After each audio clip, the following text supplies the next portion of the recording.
विधानसभा चुनाव में मतदान संपन्न होने के बाद मतदाताओं की रहस्यमय चुप्पी दलीय और निर्दलीय उम्मीदवारों के लिए भारी पड़ती नजर आ रही है। ऊपर से सट्टा बाजार हो या एक जीत पोल, ये भी दिग्गज नेताओं के लिए चिंता और चिंतन का विषय बने हुए हैं और वे लगातार राजनीतिक समीकरणों में उलझकर अपनी अपनी जीत के आंकड़े संवारने में लगे हुए हैं। महत्वपूर्ण ये भी है कि मुख्यमंत्री अशोक गहलोत की 7 गारंटियां हो या प्रधानमंत्री मोदी की अपनी घोषणाएं, जीत के आंकड़ों में महत्वपूर्ण भूमिका निभाता नजर आ रहा है, पर मतदाताओं की खामोशी ने उनकी बेचैनी कम नहीं की है। आलम यह है कि राजनीति में थोड़ी भी रुचि रखने वाला हो या छुट भैया गली मोहल्ले का नेता इन चुनावों को लेकर अपनी तरफ से बात छेड़कर आंकड़ों की भरमार हो या लफाजेबाजी, उसमें पीछे नहीं रहना चाहता और दिखाता है कि वह सर्वज्ञ है। इसे लेकर वह किंतु परंतु यद्यपि शब्दों का उपयोग कर अपनी बातों को साबित करने का पूरा प्रयास करता है।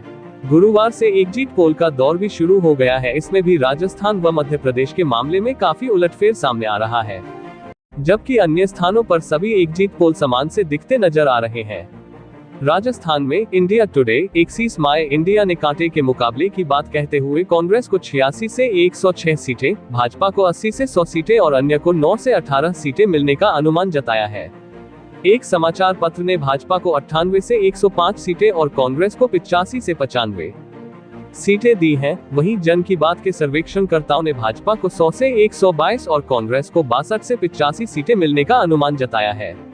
टीवी 9 भारतवर्ष पोलस्ट्रेट ने भाजपा को 100 से 110 और कांग्रेस को 90 से 100 सीटें मिलने का अनुमान जताया है।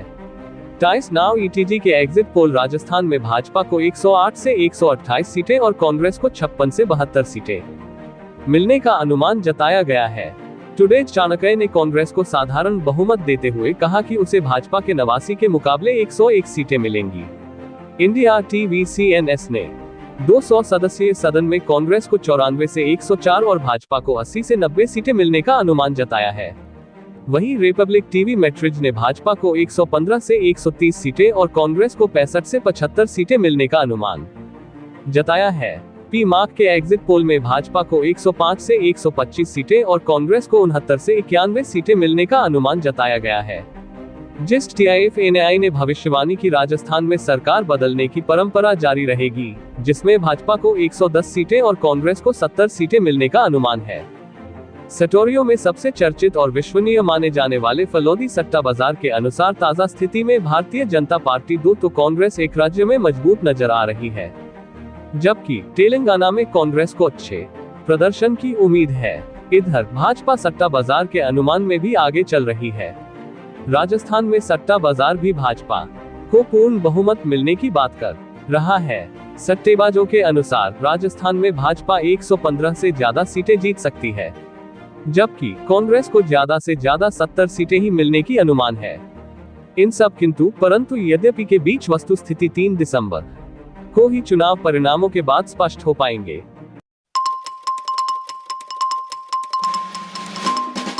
भीलवाड़ा में अजमेर विद्युत वितरण निगम ने उद्योगों को बड़ी राहत दी है। अब 2 दिसंबर से ही हर शनिवार को रात 10 घंटे पावर कट नहीं होगा। इसके आदेश अजमेर विद्युत वितरण निगम ली के मैनेजिंग डायरेक्टर NS निर्वाण ने सभी अधीक्षण अभियंता को दिए हैं। निर्वाण ने AC को लिखे पत्र में बताया कि डिस्कॉम चेयरमैन की अध्यक्षता में हुई मीटिंग में पावर की उपलब्धता की समीक्षा की गई।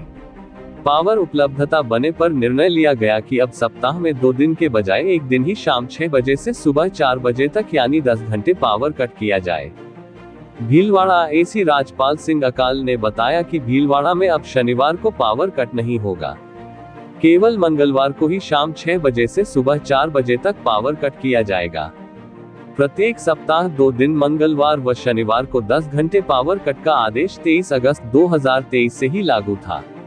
अब सप्ताह में 2 दिन की बजाय एक दिन ही पावर कट करने से उद्योगों खासकर कपड़ा उद्योगों को काफी राहत मिलेगी। गौरतलब है कि कपड़ा उद्यमियों ने भी पावर कट का विरोध करते हुए बिजली कंपनी के अधिकारियों तक बात पहुंचाई थी।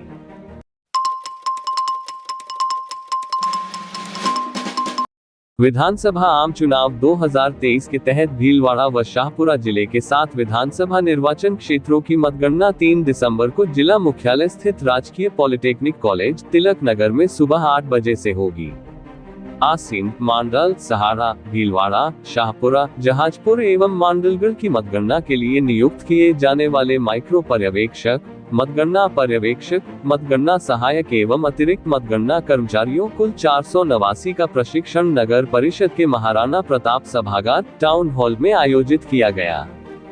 पर्यवेक्षक जी वाणीमोहन, एडीएम प्रशासन ब्रह्मलाल जाट सहित अन्य अधिकारियों ने सभी मतगणना कर्मचारियों को बताया कि ईवीएम में पड़े वोटों एवं पोस्टल बैलेट की गिनती कैसे की जाएगी।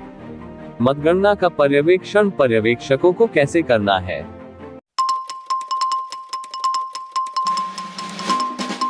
प्रदेश में सक्रिय पश्चिमी विक्षोभ का असर कम नहीं हुआ है। इसके असर से बारिश और घने कोहरे का दौर जारी है। भीलवाड़ा जिला सहित प्रदेश के आधा दर्जन से ज्यादा जिलों में आज सुबह भी घना कोहरा छाया रहा। आज लगातार चौथा दिन है जब भीलवाड़ा शहर घने कोहरे के आगोश में लिपटा रहा। सुबह जब लोग उठे तो धुंध ही धुंध छाई हुई थी। चंद कदम दूर भी कुछ भी नहीं दिखाई दे रहा था। भीलवाड़ा शहर के कुछ इलाकों में सुबह हल्की बारिश भी हुई। इस कारण मौसम और ठंडा हो गया। इससे बुजुर्गों को अधिक परेशानी हुई। लोग देर तक घरों में दुबके रहे। जयपुर, नागौर, बूंदी, झालावाड़, हनुमानगढ़ में भी कोहरा रहा। हाईवे पर कोहरे के कारण वाहन रेंगते हुए चले। उन्हें गाड़ियों के हेडलाइट जलानी पड़ी। मौसम विभाग ने अगले 1-2 दिन बारिश और कोहरा छाए रहने व सर्दी के तेवर तीखे रहने की संभावना जताई है। अगले सप्ताह से प्रदेश भर में पारे में गिरावट होने और कड़ाके की सर्दी का दौर शुरू होने की संभावना जताई है। सर्दी बढ़ने के साथ ही आम जनजीवन प्रभावित हुआ है। लोगों की दिनचर्या व खान-पान भी बदल गया है। अब गर्म तासीर के खाद्य पदार्थ मेन्यू में शामिल हो गए। चाय, दूध जलेबी, केसर का दूध, दाल ढोकले, मूंग की दाल व गाजर का हलवा, गर्मागर्म राब, गोंद के लड्डू, गोंद पाक, बादाम का हलवा आदि खान-पान में शामिल हो गए। बाजारों में चाय, कचौरी, पकौड़ी की दुकानों पर भी भीड़ रहने लगी। भीलवाड़ा में सर्दी के शुरू होते ही घानी के तेल और तिल व्यंजन कान्या की बिक्री शुरू हो गई, लेकिन पिछले वर्ष के मुकाबले इस बार यह काफी महंगे हैं। लेकिन सर्दी में यह फायदेमंद भी है। भीलवाड़ा में वैसे तो तिल्ली का तेल हर दुकान पर मिल जाता है, लेकिन सर्दी के मौसम में लोग विभिन्न तरह की घानी से खड़े रहकर तिल्ली का तेल तैयार करवाते हैं और कान्या भी बनवाते हैं। ये सेहत के लिए अच्छे होते हैं। इसी कारण लोग तिल्ली के तेल को मक्की की रोटी, दाल ढोकले, साजा के साथ ही अन्य व्यंजनों में इसका उपयोग करते हैं।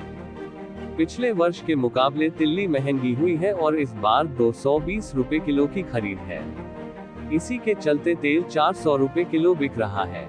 पिछले वर्ष 350 से अधिक में बिका था। वहीं कान्या पिछले साल 220 रुपए प्रति किलो थे, जो इस बार 250 रुपए किलो तक पहुंच गए हैं।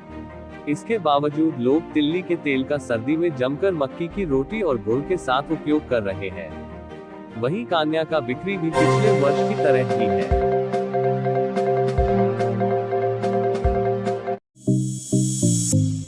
ताज़ा खबरों के लिए बने रहिए लोकजीवन के साथ।